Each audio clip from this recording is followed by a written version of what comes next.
Hello everyone, welcome to विशाल सोच। विशाल सोच में आपका एक बार फिर से स्वागत है। आज हम एक बहुत ही प्रभावशाली, बहुत ही इफेक्टिव सेल्फ हेल्प बुक के बारे में बात करने वाले हैं। इस बुक का नाम है the 7 habit of highly effective people. 7 ऐसी हैबिट्स जो कि सबसे सक्सेसफुल लोगों की हैबिट्स हैं।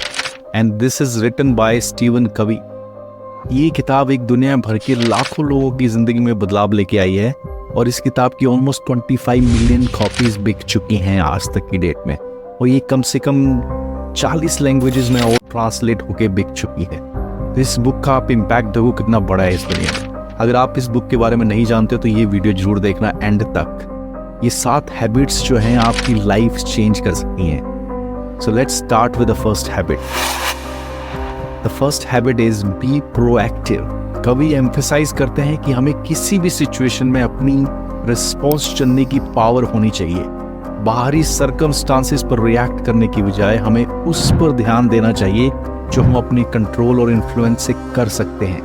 ये प्रोएक्टिव माइंडसेट हमें अपने एक्शन की जिम्मेवारी लेने की, अपनी डेस्टिनी खुद बनाने की अनुमति देता है। Remember, you are not a product of your circumstances, you are a product of your own decision. मतलब कि आप बाहर की दुनिया, बाहर के अकॉर्डिंगली अपने आप को चेंज मत करो। आपकी जो सेल्फ कॉन्शियस है, जो अंदर से एक पावर है, उसको यूज करके बी प्रोएक्टिव।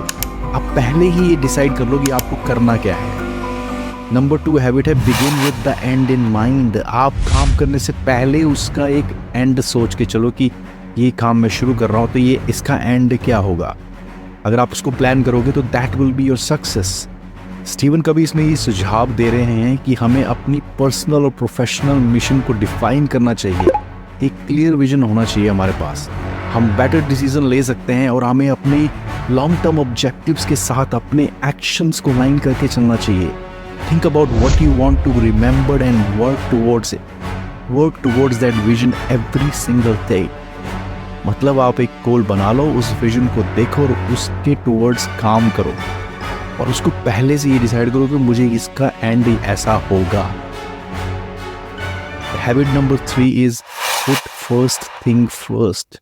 मतलब प्रायोरिटीज। कभी ये हमें बता रहे हैं कि आप कोई भी काम करने से पहले टास्क को उनकी इंपॉर्टेंस के आधार पर ऑर्गेनाइज करो। आप उसको प्रायोरिटाइज करो, उसकी इंपॉर्टेंस देखो। Do it according to the importance, not according to the urgency.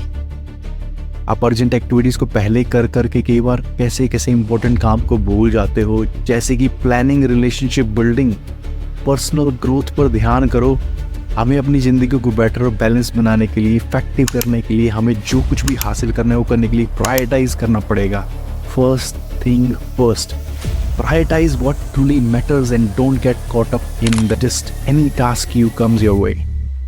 कई बार ईमेल्स आते हैं, आप बोलते हो पहले वाली ईमेल को क्लियर करो। ऐसा नहीं है, पहले आप उसके इनबॉक्स को प्लान करो और देखो कि कौन सी ऐसी ईमेल है जो इंपॉर्टेंट है। कई बार हम क्या होता है कि इंपॉर्टेंट ईमेल्स को छोड़ के जो ईमेल अभी आ रही है उसका रिप्लाई करने लग जाते हैं। If you are working in the office you understand what I mean. और जो ईमेल आपने ड्राफ्ट करी, वो ड्राफ्ट में रह जाती है, दूसरी ईमेल शुरू करके हम उसको रिप्लाई करते हैं, वो मत करो। पहले इंपॉर्टेंट काम को पहले करो। Number 4 habit is think win win. सबका ध्यान में रख के चलो, अपना ही नहीं सिर्फ करना है। आपको अगर किसी टास्क को अचीव करना तो ये सोचो कि दूसरे का भी इसमें कुछ फायदा हो, वही लॉन्ग टर्म सक्सेस है। कभी हमें ये इनकरेज करते हैं कि हम दूसरों के साथ अपनी इंटरेक्शन में म्यूचुअली बेनिफिशियल सोल्यूशन को खोजें, ना कि बस अपने बारे में सोचें। लिमिटेड रिसोर्सेज के लिए compete करने के लिए बजाय, जो कि मतलब छोटी चीज़ों को हासिल करने के बजाय कोई ऐसी आउटकम के बारे में सोचो जिसमें सबका फ़ायदा हो, जिसमें सारी जितनी पार्टीज इन्वॉल्व हैं उनका फ़ायदा हो।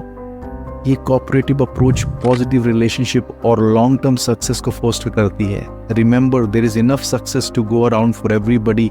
आप किसी चीज़ की आफ्टर जाते हो ना, अगर आपको सक्सेस मिलती है और किसी और को भी मिलती है, उसके अलावा किसी और को भी मिलती है, तो उसमें क्या बुराई है? आपको सिर्फ अपनी सक्सेस देखनी है। अगर आप लोगों को साथ में लेके चलोगे ना तो you will go long way. अकेले चलोगे तो थोड़ी दूर तक जाके थक जाओगे और फिर हार के वहीं पे रह जाओगे। अभी 5वीं habit, seek first to understand then to be understood. Emphasize listening. Listening के महत्व को समझाती है, हमें ये हाईलाइट करती है कि पहले लोगों को समझो। कभी यही स्ट्रेस करते हैं कि हमें अपने व्यूज़ व्यक्त करने से पहले दूसरों के पर्सपेक्टिव को समझना चाहिए। दूसरों का इंटेंट सुनना चाहिए। ऐसा करने से हम ट्रस्ट बनाते हैं और मोर इफेक्टिव कम्युनिकेशन कर पाते हैं। एक्टिव लिसनिंग की प्रैक्टिस करें, दूसरों को व्यू पॉइंट और उसकी जेन्युइन इंटरेस्ट दिखाएं उनमें। आप अगर उनको सुनोगे ना तो दे विल अंडरस्टैंड कि आप उनके बारे में भी सोच रहे हो। और छठी हैबिट है साइनर्जी। ये हैबिट टीम वर्क और कोलैबोरेशन की स्ट्रेंथ का एक लेवरेज करने का तरीका बताती है। कभी हमें एक्सप्लेन करते हैं कि हमारे टैलेंट को कंबाइन करके एक साथ काम करके हम ऐसे रिजल्ट्स अचीव कर सकते हैं जो कि हम इंडिविजुअली एफर्ट से नहीं कर सकते। और एक दूसरे के साथ कोलैबोरेट करने में, अपॉर्चुनिटी को देखने में और उसको हासिल करने में जो मज़ा है ना, वो अकेले में काम करने में नहीं। Together we can achieve extraordinary outcomes, that's what Kabir says. साथ में हम एक्स्ट्राऑर्डिनरी आउटकम्स अचीव कर सकते हैं, अकेले हम थोड़ा सा ही कुछ अचीव कर सकते हैं। सातवीं हैबिट स्टीवन कवी हमें ये बोलते हैं कि शार्पन द सॉ, मतलब अपने टैलेंट को बढ़ाओ। ये habit self renewal, continuous improvement, importance को जोड़ देती है। कभी ये सजेस्ट कर रहे हैं कि हमें रेगुलरली टाइम इन्वेस्ट करना चाहिए सीखने में। अपनी जितनी भी आपकी बाउंड्रीज है ना, उसको डायमेंशन बढ़ाने में, उसको रिन्यू करने में, उसको इंक्रीज करने में, मेंटली, इमोशनली, स्पिरिचुअली आपको हमेशा आगे बढ़ना है, अपने को डेवलप करना है। किताबें पढ़ के, कुछ भी करके, खुद की देखभाल करके और लगातार ग्रोथ को खोजना है आपने। हर अपनी बेस्ट परफॉर्मेंस देने की एबिलिटी को मेंटेन करने के लिए आपको इम्प्रूवमेंट करनी ही पड़ेगी। सेल्फ केयर के लिए समय निकालें और कभी के अकॉर्डिंगली आप ये और कुछ ना करें, बट प्लीज सेल्फ फोकस करें। सो एवरीवन, हाईली इफेक्टिव लोगों की 7 हैबिट्स, इन प्रिंसिपल को अपनी लाइफ में इनकॉर्पोरेट करें और अपनी पर्सनल और प्रोफेशनल इफेक्टिवनेस को बढ़ाओ, एनहेंस करो और देखो आप कहाँ तक जा सकते हो, अपने गोल्स को अचीव कर सकते हो आप। Remember, true effectiveness comes from with in. अंदर से जो एक इफेक्टिवनेस आती है ना, वो बाहर से कुछ नहीं होता। लोगों को देख के मैं भी ऐसा बनूंगा बोलने से नहीं होना है, करना बढ़ना है आपको।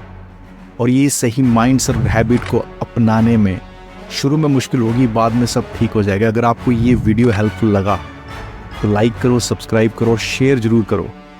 Thanks for watching and I will see you soon in my next video. Once again, thanks for subscribing विशाल सोच। मैं आपको फिर मिलूँगा एक अनदर वीडियो के साथ। तब तक के लिए नमस्कार। Thank you very much.